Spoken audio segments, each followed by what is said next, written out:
Good afternoon, fools, and welcome to a fantastic interview we have lined up here for you. We have James Rhyu of Stride Inc. It's a emerging online learning platform that I think you're going to find very, very interesting. James, welcome to the show, and thanks for coming on. Thanks for having me. Awesome. So, really quickly, just to kick things off, what is Stride's why? How's it kind of evolving beyond just like an online K through 12 school provider? Yeah, I mean, I think the basic premise I take a look at the company at is from the lens of K through 12 education in the U.S. and we're, I mean, predominantly a U.S. Education provider. So the K through 12 education space in the U.S. is almost an $800 billion market. So very large market, obviously. But I think more importantly, if you think about in this country, the combination of industries that are not producing the outcomes that it needs to and that are ripe for disruption, that haven't yet been disrupted or significantly disrupted. I'm pretty sure K through 12 education is either at or near the top of the list. I don't know. I can't think of that many large scale industries like this. And I think it's no surprise to anybody that our education system has been, from a competitive landscape across the world, on a decline. It's been on a multi-decade decline. And so, you combine the factors that it's been on this decline and there's really not been significant disruption introduced into the system, i.e. it's been basically run the same way for 50, 60, 70 years. And then you look at other systems and you look at how progressive other systems are and the results that other systems are getting. When I say other systems, other countries. And predominantly, those other countries, they embrace technology disruption, sort of other factors that here in the U.S. we have not. And so, I think we, K-12, Stride's our corporate name, K-12 is more of our brand name. I think we can, really play a part in disrupting K through 12 education in a very positive way, for an industry that I think is really ripe for and needs disruption. Can you talk to us about the numbers for Stride, the number of schools, the number of students, just to give us perspective, the reach across the country, in different regions, et cetera? Yeah. So, so we have this year, we sort of measure ourselves by fall enrollment just because, school starts in the fall. We actually grew through this past year. Our fiscal year just ended in June, but so we grew through the year, but I'll sort of refer just back to the fall numbers because everybody's now anticipating this fall's numbers and sort of what we're going to do this fall. So last fall we were 222,000 enrollments, so about close to 250,000 enrollments. K through 12 school age population in the U.S. about 55 million kids. So, very, very low penetration. 5 years ago, I became the CEO 4.5 years ago. So 5 years ago, we did about half that, a little less than half that. Our revenues for this past year, about 2.4 billion. We operate in a little 31 states, plus the District of Columbia. We cover about 2/3 of the school age kids in the country with our programs. So I think we still have some more penetration opportunity, but I think more than that, actually, if we never got into another state, I think we saw pre-pandemic was that for our core business, which is full-time virtual programs, what I think you sort of referenced earlier, we saw sort of this, flattening of the demand curve at about 2%.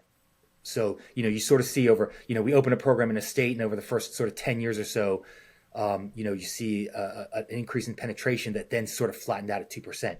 And since the pandemic, what we've seen is that we've hit sort of the inflection of the S curve, where that penetration is now in many states surpassing and increasing well past the 2%. And so, if you look at a state like California or Texas, huge states that already have penetrations well below that 2%, we think that there is just a tremendous amount of room to run still with our current footprint, even if we didn't expand our footprint. Now, I think that ultimately we will expand our footprint. I think, it's one of those things where customer demand just becomes, I think, so overwhelming at some point that state governments, state legislatures, they sort of can't resist succumbing to the pressure of, if you think about the way that most school districts operate in most municipalities, it operates largely as a monopoly. There's really no other option. And again, if you think about disruption, there's not really that many monopoly type situations that aren't in need of some disruption. So, if you sort of think of the analogy that most school districts operate as a monopoly, and monopolies tend not to embrace change, technology, et cetera. There's a long, I think, history in our country and others of monopolies and how they operate and how they think about customers. I think that there's a big opportunity for us to, sort of turn the tables a little bit. So just so I understand a little bit better the customer experience for the K through 12, is it the customers that you're attracting is it families that are looking for an alternative to the education that they already have in their district, or is it underserved areas that may not for some reason don't have access or don't like what's that customer experience like? It's I'm all of the above and more. If you think about, if you sort of took a step back and just thought about sort of the basic premise of choice, meaning choice in people's lives, okay, whether it's entertainment or financial services or healthcare, whatever it is, right? Some families, they like to shop in the store. Some families prefer to shop online. Some families prefer a hybrid blend of shopping. Some families like Walmart versus Costco versus whatever, and same with, financial services, healthcare, whatever, entertainment, whatever. And, if you thought about it from that lens, from that sort of a consumer lens, families have different reasons to want different things for their kids. Some of it's safety related, by the way. In the category of safety, you could put bullying, you could put unsafe neighborhoods, you could put gun violence, so there's a whole category of safety that we find is very appealing for many customers. You mentioned underserved, underprivileged communities. A lot, unfortunately, in this country, a lot of underprivileged, underserved communities, the local districts they may be underfunded, they may be under-resourced, they may have teacher shortages, and so they may not feel like their school can accurately reflect the demands of their child. You have special needs, which is a huge category, and when I was growing up, special needs represented less than 10% of the kids in any school district. Today, it represents over 20, and and special needs is such a broad spectrum that most schools they can't handle that broad spectrum, and so they tend to sort of one size fits all approach to it. And I think, as we probably are learning, special needs for children are so vast and so specific that a one size fits all probably doesn't apply usually to their situation. So there's so many different circumstances under which a customer wants to have a choice, and our choice, by the way, I don't even advocate our choice for everybody. I don't think our choice is right for everybody. Just like, I might like to shop at Walmart, but for some people that they might not have the right selection. They might prefer Target or Costco or something else. And so I don't even advocate that our choice is the right one. What I do advocate is that customers, specifically around education, deserve some level of choice where they can meet their child's needs appropriately. You mentioned that monopolies don't typically do a good job of embracing new technologies and disrupting themselves. That also means that monopolies resist disruptors and try and do everything in general scenarios to obstruct that change. What is happening for you in that regard? Like what does the resistance look like? And do you think it presents a continuing threat to Stride, a diminishing one? What's your perspective on that? Yeah, for sure. So, in any system like that, the incumbent is going to push back and resist change, and we have that. I mean, in this case, largely being the school districts themselves, although over time less so. Teachers unions being the other, I'd say, primary catalyst of resistance, if you will. And I think what we see, if you think about the teachers unions, who I think their job should be to really advocate for the teachers, and I think that's what they might think that they're doing. But we have, first of all, we are one of the largest employers of teachers in the country. And we're huge advocates for the teaching profession. But I think more than that, if you've heard about the teacher shortage in this country, and the fact that there are more teachers leaving the profession than entering the profession, so we have an ongoing challenge that we're going to have to deal with here in this country, that there just aren't enough teachers.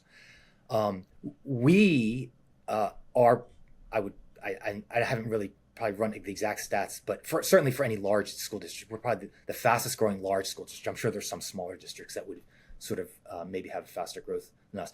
But as the fastest growing large district that we would compare to, we actually attract teachers really without a problem. I mean, we fill up the seats we need. So, if you think about it just from that perspective, one of the entities that's really resisting the change, their constituents are actually embracing that change.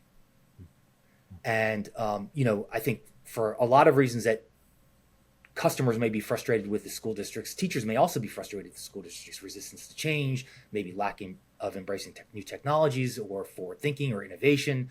I think they probably recognize some of the limitations of the current model and the inflexibility of the current model. And so many of them come to us because we offer them greater flexibility. We offer them much more personalization in the way that they can teach, greater technology tools, et cetera, et cetera. And so, I think that if you think about just the overall model of teaching, our model actually probably longer term gives all sides a little bit more flexibility. But yes, your original point, Tom, is 100% true. There is an institutional resistance, to the change, and I think that's sort of natural. And I respect that. But we really, one of the things that I really focus on is getting us to think about the customer as a customer, which in our K-12 education system, we tend to think about those families as an entitlement, right? Because you're geographically, ring fenced, right? And so in that geographic ring fence, you sort of have an entitlement to those customers, and so you often don't think about them as customers, but they are. They're like in any other industry, they're customers, and we risk losing them or gaining them in any given day. And I think if you think of it that way, you're going to be just more inclined to want to serve them better every day. You're more inclined to want to innovate for them. You're more inclined to want to increase the levels of customer service for them. You're more inclined to want to bring new methods and tools and innovations to them. So I think that's just sort of the way that we think about them. And I think that our country's served better if we think just holistically as an industry about education and the customers in that system as customers. This is an observation more than a question. Then we can go to Sam Mead's question. But somebody that I had the good fortune of getting to know very well is Herb Kelleher, who was the founder and longtime CEO of Southwest Airlines. And he told me, Tom, we're the most unionized airline, in the country. It's just that our view is everyone gets a union. It's not just going to be the pilots. It's not just going to be the flight attendants. It's not just going to be the baggage handlers. It's going to be the customers, and it's going to be our shareholders. And what we do is we unify all those stakeholders in meetings where it blends together. At a certain point, you realize they would continually sign long-term 10-year contracts and say nobody gets to have a short-term contract. Nobody gets to try to advantage themselves over someone else.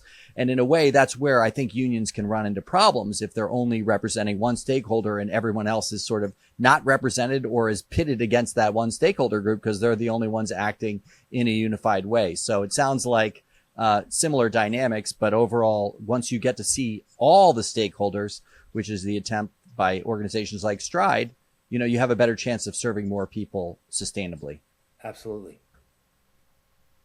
So, as we talk about all these stakeholders, and you have a variety of stakeholders, all of them are going to want to know, what makes the business successful. Like beyond graduation rates. How do you measure success in your business that you're doing what you're setting out to do? Yeah. The thing that I find, I always get myself into a little bit of trouble, and if there was somebody here to kick me, they probably would, saying what I'm about to say. But I think some of the problem we have is that a lot of the decision makers, they went to elite universities, they come from privileged backgrounds, so they have this sort of mindset that, everybody should be, getting straight A's and trying to go to Harvard and things like that. And the reality, I think, for 80% of the families in this country is that's maybe not their aspiration. By the way, for a lot of families, for a whole multitude of reasons, but graduation in and of itself may be the goal, because graduation, that certificate, offers the child an opportunity to go into the workforce, further their education. I think that we misrepresent the customer when we try to impose a standard on them that they themselves may not care about or want. And so, if I just go back to my shopping example, it's like forcing everybody to go shop at Nordstrom's. Like not everybody wants that level of maybe service or quality or price point, whatever.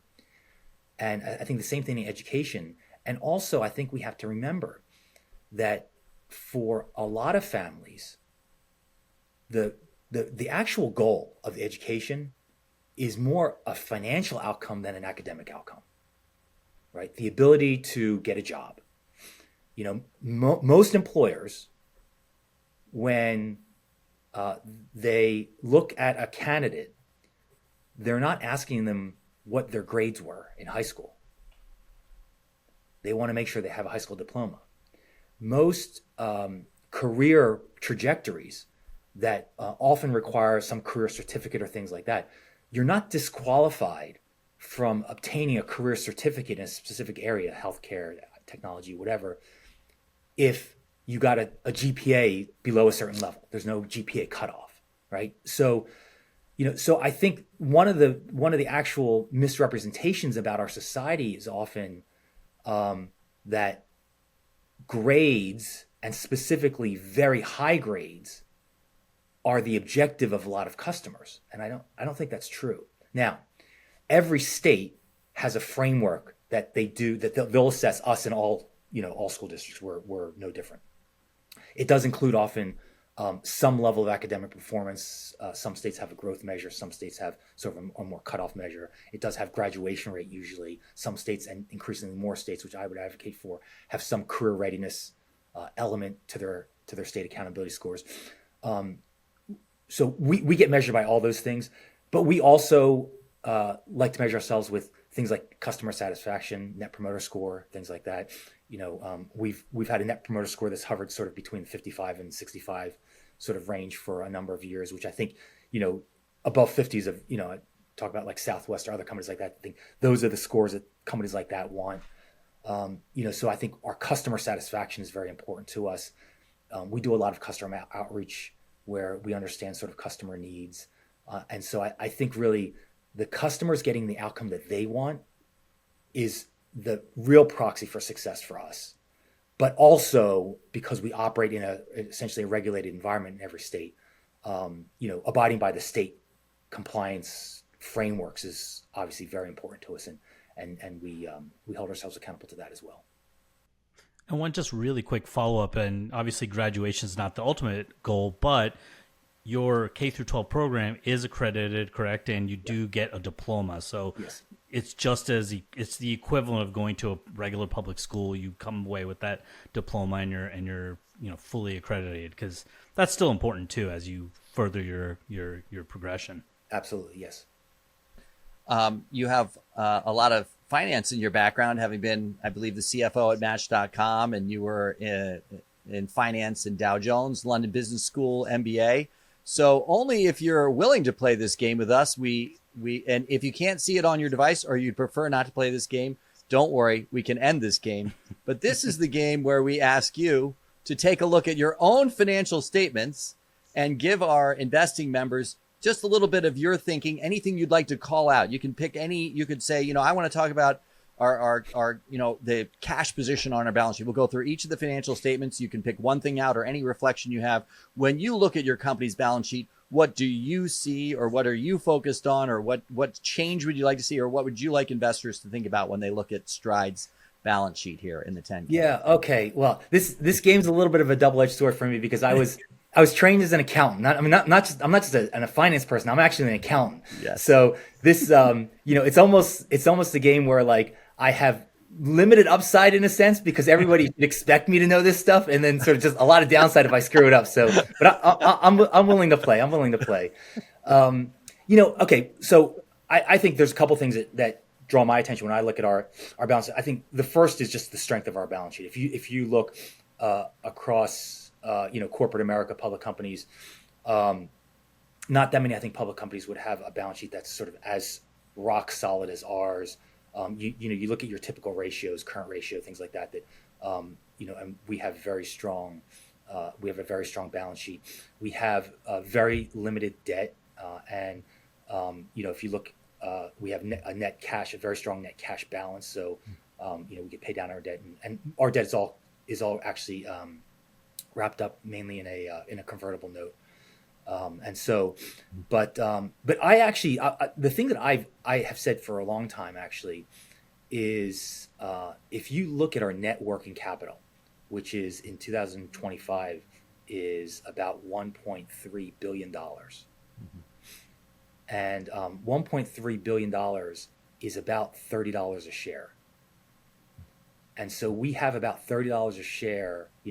Our share price is hovering right around $140, $150. So we have upwards of a quarter of our market cap in net working capital, and our net working capital is largely made up of cash and receivables from essentially the government, the state governments, right? So pretty high quality receivables. So I think to me, when you look at sort of from a valuation perspective of our business, we're growing at, we grew at 18% top line last year, close to 50% bottom line last year, and we're trading at a PE of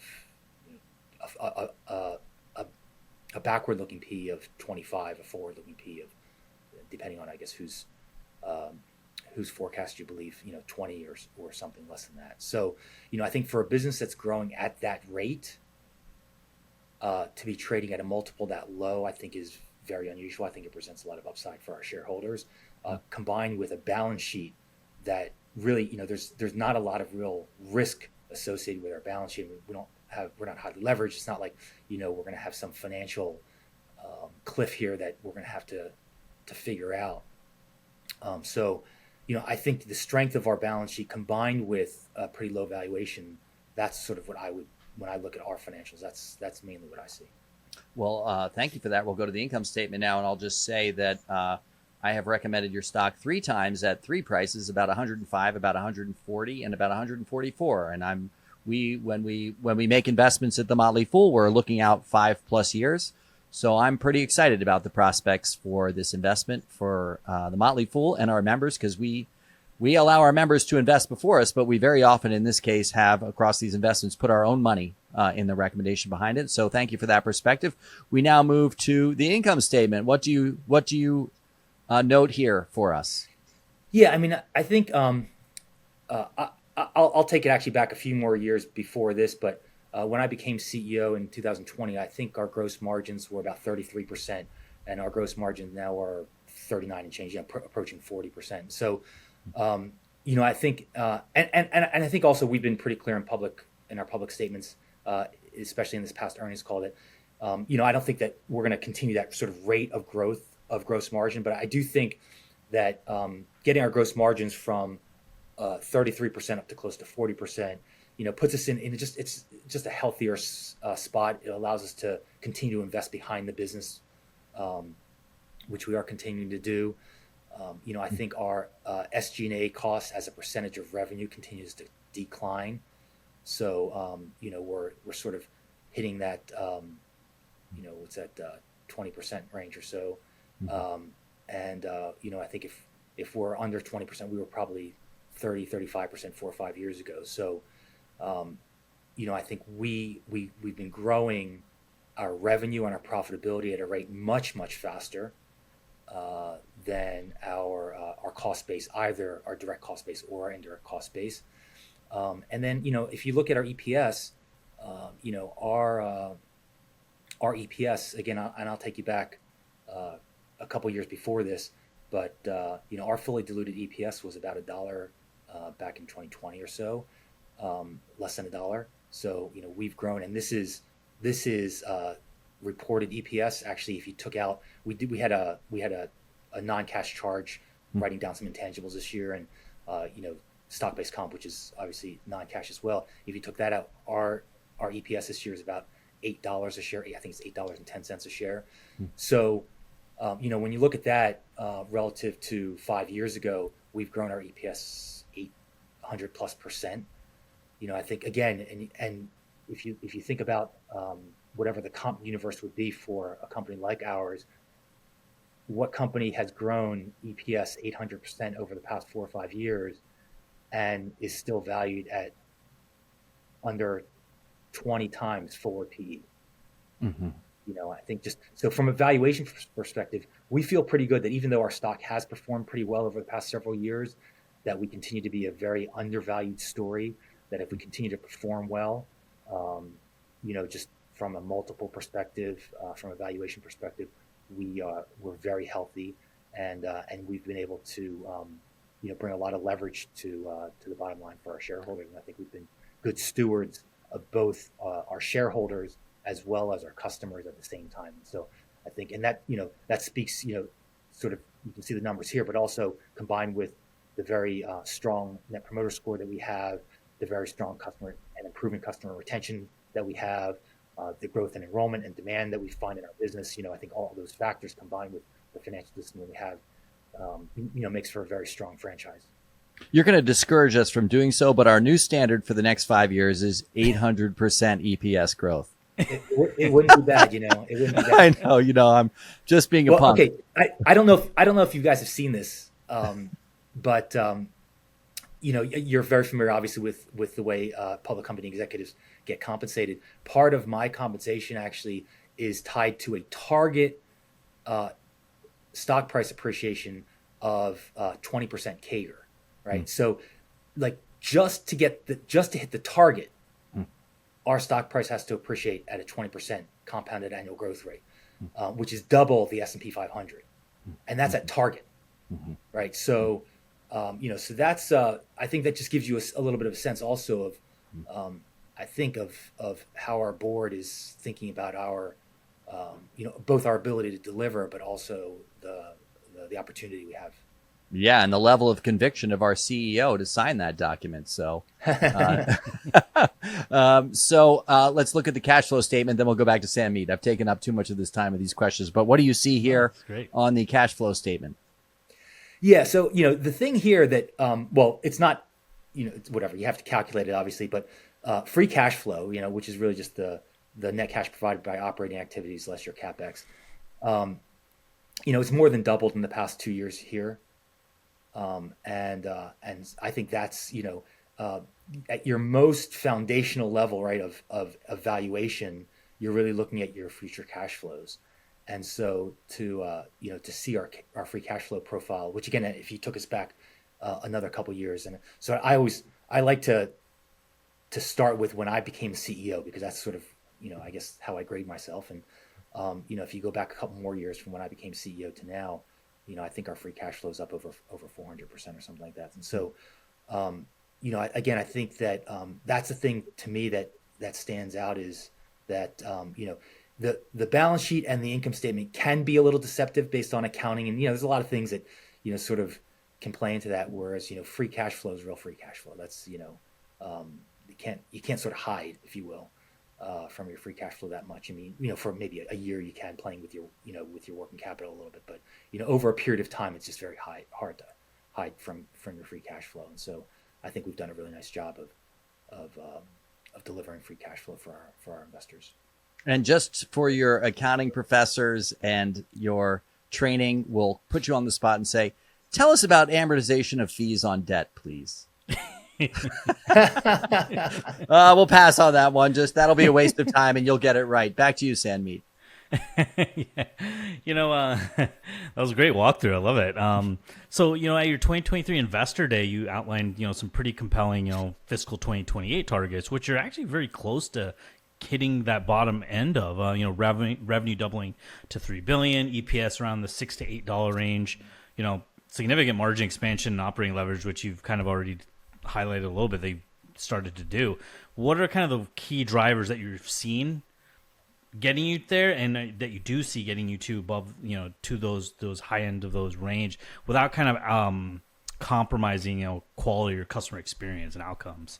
Yeah, I think so I have to say the one of the biggest benefits we've probably had has nothing to do with us or me, or I can't take any credit for, which is just larger awareness. The pandemic created better awareness for school alternatives. I also think it created a little bit of an environment or a dialogue in the country about some of the parent voices maybe not being heard as much within school districts and wanting to be heard more, and parents getting a little bit more empowered in taking control of their children's education. And so as we measure demand for our products and services, we've just seen a multi-year increase in demand that has really been probably a little bit of a surprise to me, certainly.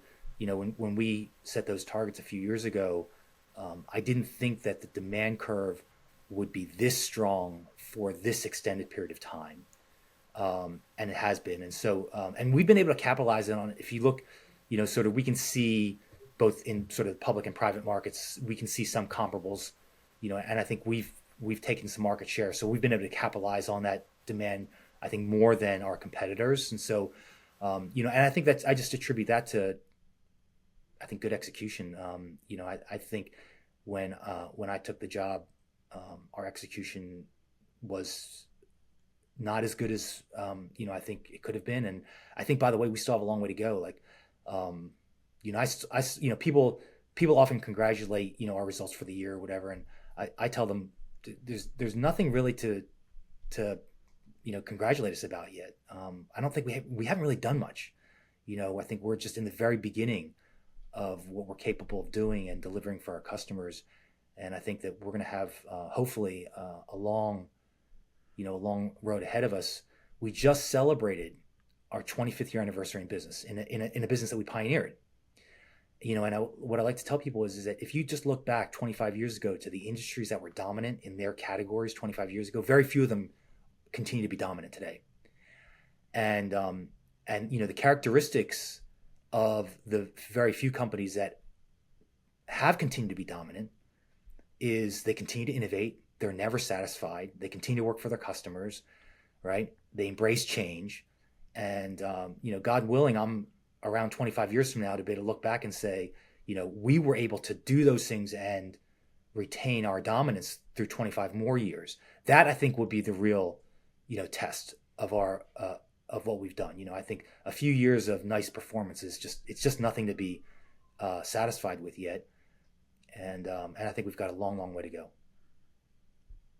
Yeah. A lot of what we've been talking about so far is your general education, K through 12. And that's kind of, I know you're talking broadly, but what an aspect of your business, which I find pretty interesting, it's about 40% of your revenues now is the career learning, the adult career learning, like the middle high school career learning. I think that could really be, that's a bigger opportunity overall as well. And it's interesting because as we'll get into it here in a bit about with tech and AI and the future of learning, upskilling has become a major thing for adults and career progressors. So can you talk a little bit about that business, how you're growing that? What do you see in that business? And do you see it ever overtaking your general education, or how do you see that? Yeah. So the nice thing is, our career business largely, there's a little bit of an exception, but by and large, it works part and parcel to our core education, general education business. we run, basically, a continuum of K through 12, and our career education starts focusing, depending on the program, either, sixth through ninth grade, starts, right? So some of them are middle school based starting, and some of them are more high school focused starting programs. But, I think the basic premise is, which is gaining a lot of traction. But, when we started this 6 or 7 years ago, the idea of very career focused, I sort of refer to as no college degree required career trajectories, was not very well embraced. You're now seeing over the past few years, all the big tech companies starting to embrace it. And I think there's this real realization that for most people who go into the workforce, they don't use the skills they gain in college for their job.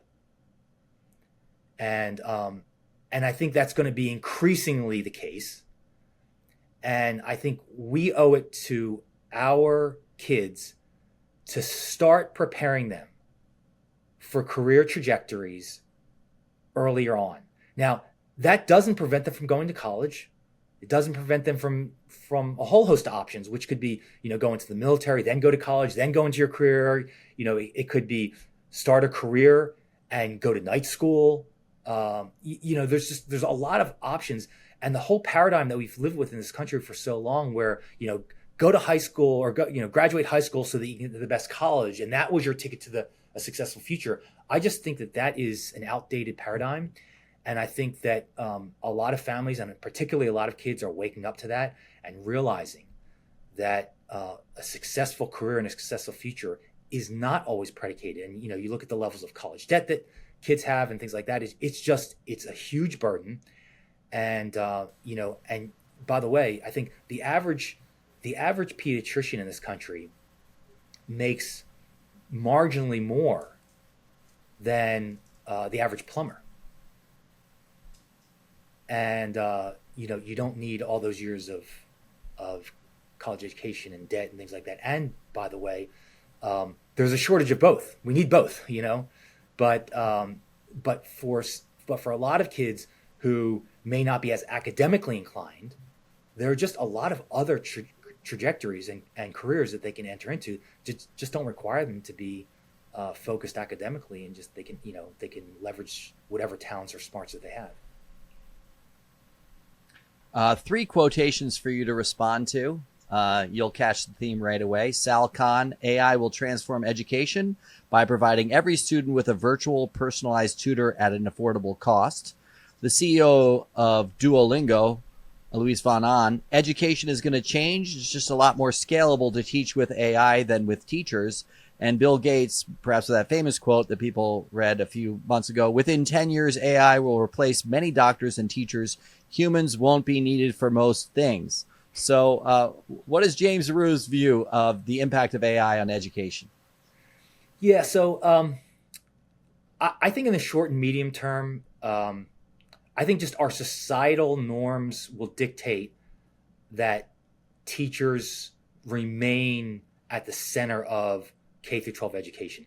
And there's a somewhat practical reason for that, which is custodial. What I think people don't realize is that one of the bigger responsibilities that our K through 12 education has in our society is actually custodial.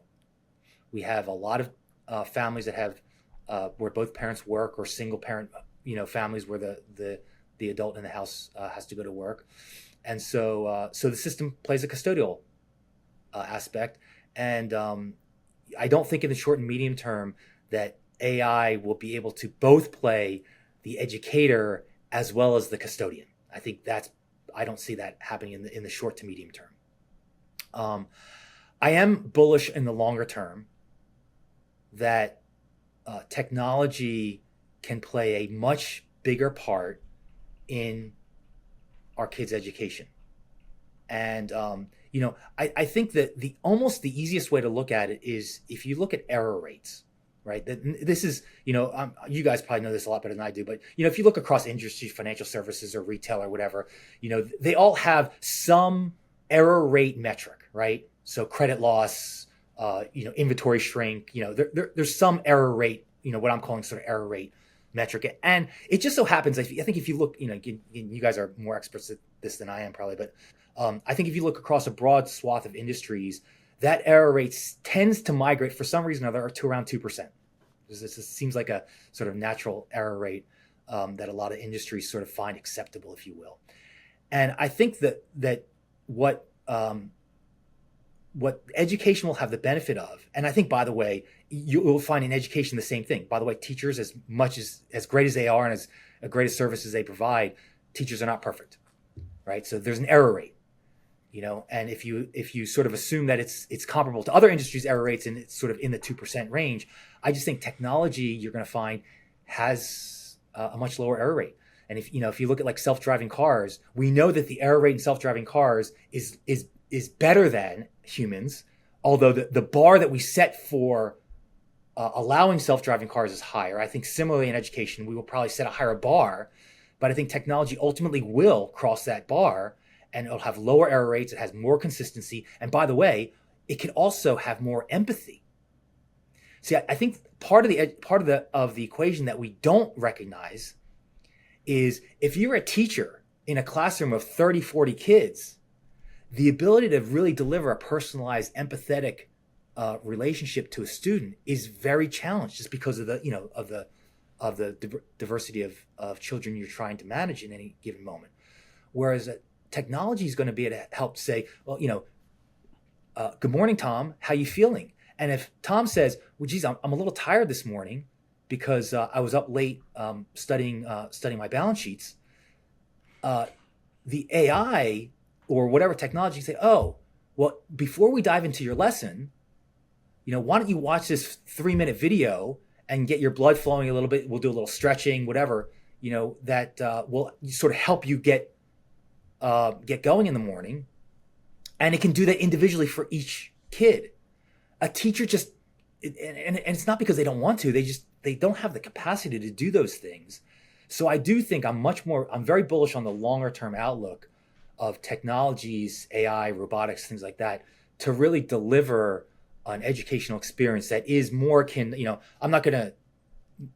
I don't know exactly the time frame, but I think I sort of agree with the first 3 quotes directionally, that over time, technology and AI and robotics will, at a minimum, offer a huge complement to our system and our teachers, if not be able to, replace or help replace them.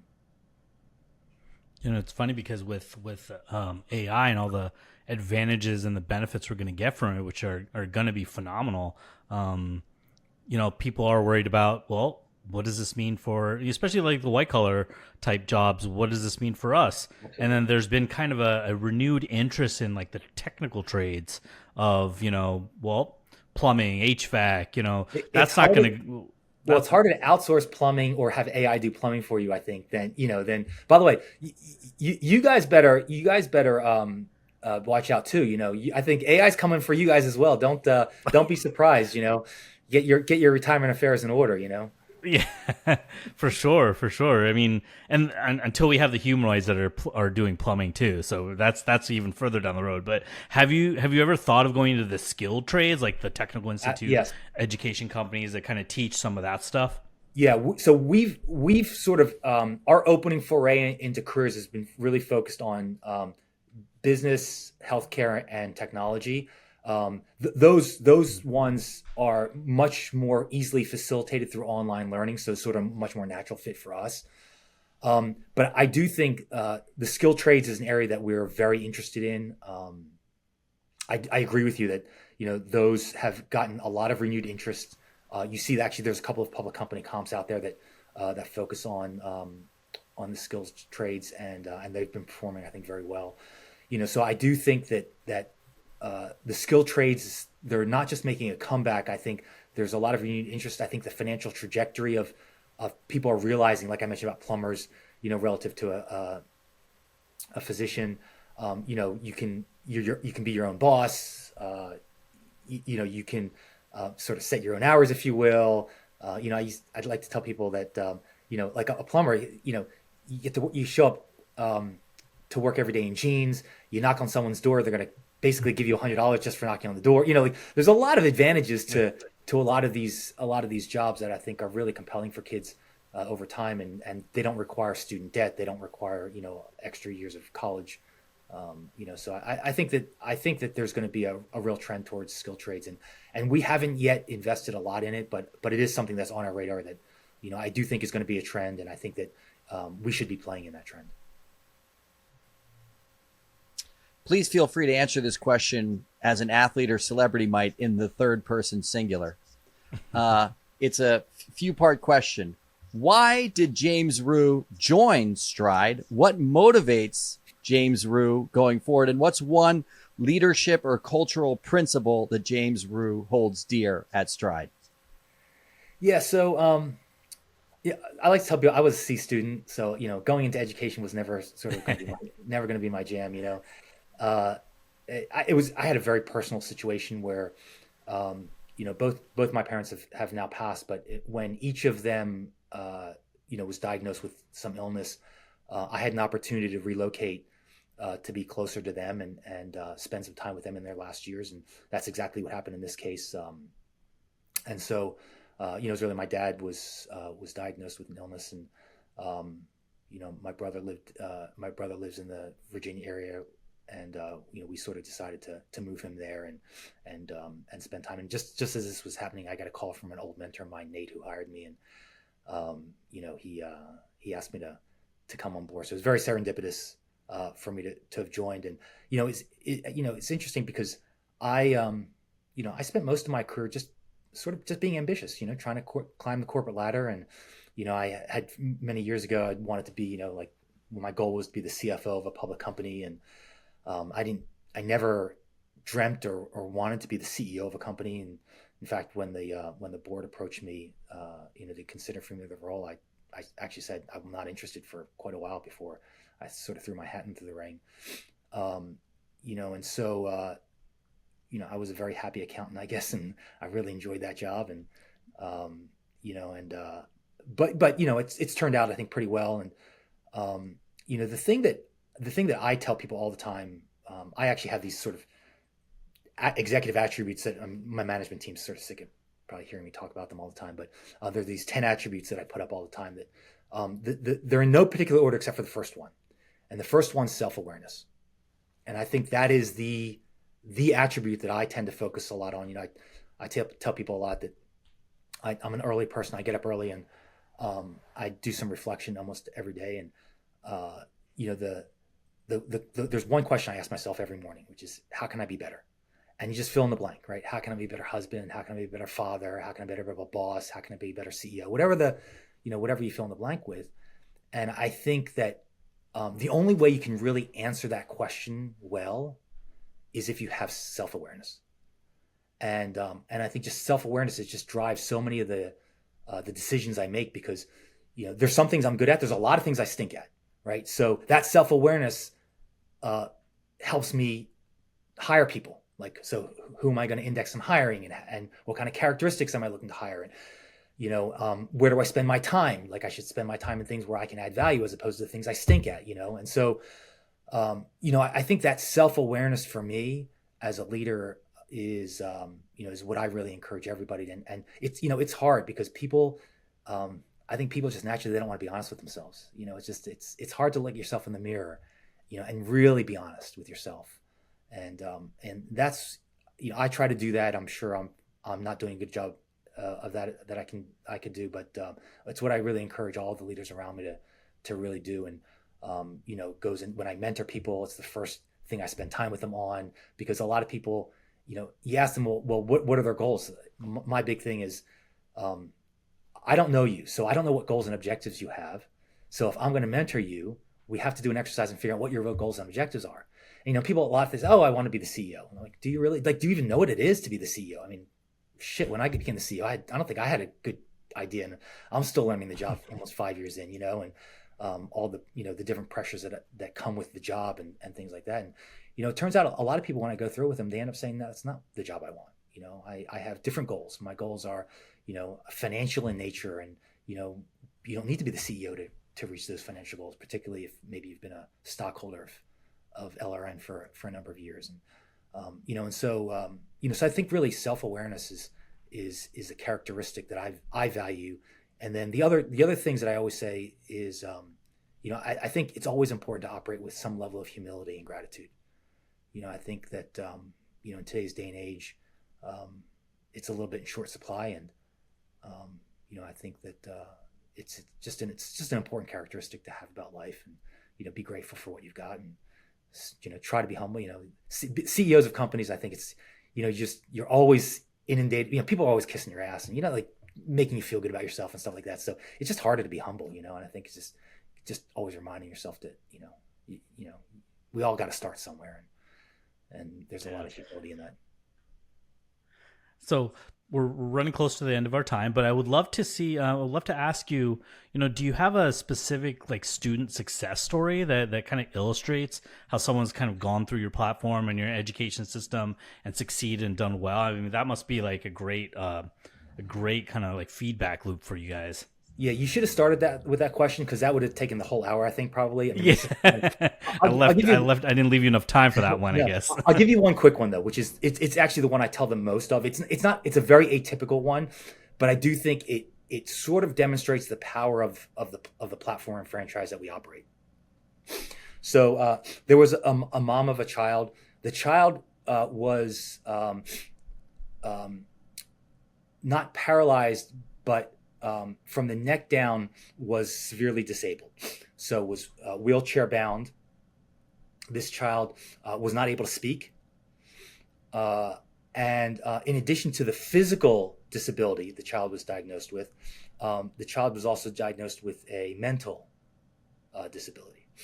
Now, the mom didn't believe that. She was adamant that the child didn't have a learning disability. And so she petitioned the school board and doctors, to put the child into the regular classroom. And but she was rejected. And so every day after school, she picked her child up, brought the child home, and sat the child in front of a computer, and supplemented the child's education after school. Now this is over 10 years ago, by the way. So one day, the phone rings, and she leaves her child in front of the computer and steps into the kitchen to take the phone call.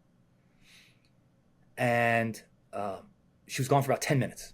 And in those 10 minutes, the child on the computer painstakingly typed out 3 words.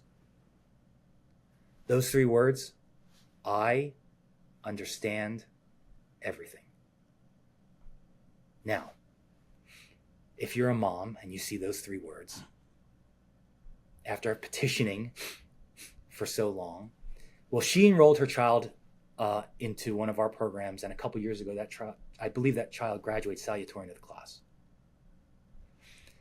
And again, not typical, in the traditional sense, but I think representative of just the range of choices that customers should be able to make for their own children.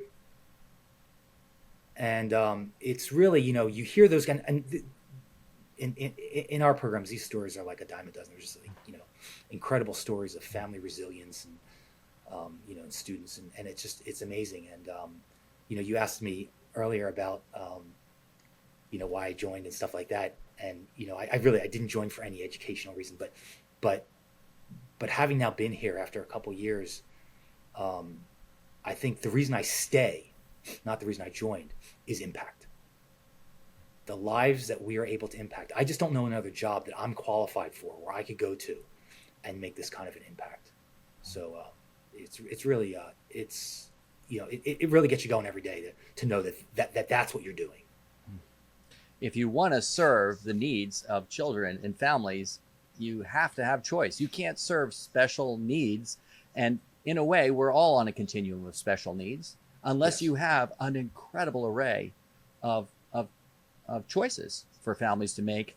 One of the lessons that is sometimes taught in investing, James, just closing statement from me here, is we think a mistake. Of course, as fools, we challenge conventional wisdom and are willing to try out different ideas and see if they fit, if the Motley coat fits. So one of the lessons that's sometimes taught is don't fall in love with a stock. Don't fall in love with the stock. And at the Motley Fool, we believe fall in love with that stock, because if you find if you fall out of love all the time, you're going to interrupt compounding, in the words of Charlie Munger. And so we're always looking for companies that we are excited about, that we're rooting for. We try to maintain our objectivity to the best of our ability and do our analysis, but we're always thinking long term. And I close by saying that I am definitely rooting on Stride, LRN, and you and your leadership team. I'm so thankful that we've gotten to know your company, made some investments in your company. I'm looking forward to learning more, following, and making more investments in the years to come. So thank you so much for this hour of your time. And Samit, thank you so much as well. And Lauren behind the scenes. We wish you the very best. Thanks for having me. I appreciate it. Thank you, guys. Thanks, James.